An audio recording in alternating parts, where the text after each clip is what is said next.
Alright, so next on the agenda is pulling out the back interior, mainly just the seats so that I can get the line ran underneath the carpet properly.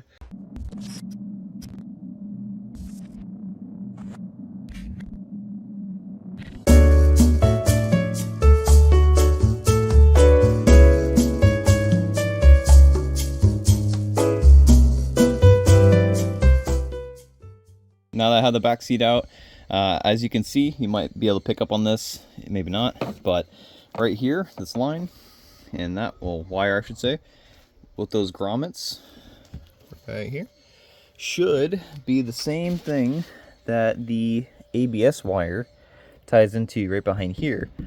So, if I'm able to, I'm going to try to run the brake line underneath the carpet right here, pop it up, and then T-fitting right here, run a line over here, up and then out of this grommet, and then over there, up and out of that grommet, feed it down, and that's where I can put my rubber line to connect to the caliper on this side.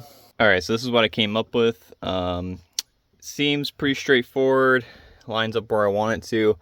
The hard part is going to be fitting it underneath the carpet right here, just because of how tight it is. What I'm going to try to do is basically undo the, well, once I flare this, I'm probably going to cut it right where that bump is right there, and flare this side. But what I need to do is basically fish that side through the carpet first underneath, and then when it gets to here, hopefully it, you know, lines up properly, and hopefully I can get enough tension underneath the carpet to slide this underneath here. Alright, so that was not an easy feat, but I got it. So basically what I ended up doing was using a pry bar to pull up the carpet to assist, or at least make a path of least resistance for the line to go through.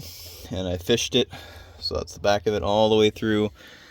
Along this, carpet got a little ripped at the corner, but it's covered by the center console, so it's fine. But got it through here and up to the master cylinder. So, that was a feat. But now that that's done, I have my line right here. I'm gonna make sure that plugs in correctly, line the carpet correctly, and then I'll pull the pry bar out once I know it's good, and we can go ahead and move on to putting our T-fitting and figuring out how to make our runs for the calipers.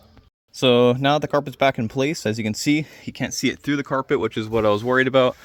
It is nice and flat right on the corner. The line comes back out straight where I wanted it to, and then it feeds right up and into the master cylinder, which it actually is in the master cylinder. So that's awesome, and we are in business. One thing to note, if someone's wondering, that T is standard thread, double flare, and the calipers, the rubber hose is metric, so I do have to use one size standard, one size metric. That way, it doesn't leak on either of the fittings, and it fits in nicely and stays tight. So one thing I noticed is that the female side of the rubber hose on the caliper actually uses what looks like a bubble flare instead of a double flare, because there's no inverted marking. It's all straight down like a funnel. So I think I can still use the same fittings. I just need to actually make this one a bubble flare, so that it actually seals properly. A little interesting. I'm glad I checked. Threading is the same, but that would leak if I just put a double flare on it. So glad I checked that out.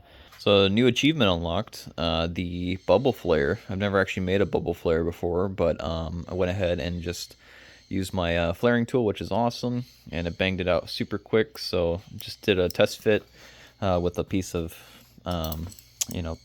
pipe I had here, and I went ahead and threaded it into the brake hose right over here, and it fit nice and snug.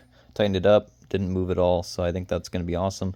So I'll need to go from a standard double flare, standard thread double flare, to a metric bubble flare. So, but I do have my line here still, which I will just basically make two of, and then I just had to put a quick 90 at the back where it feeds through the grommet, and I think we should be in business.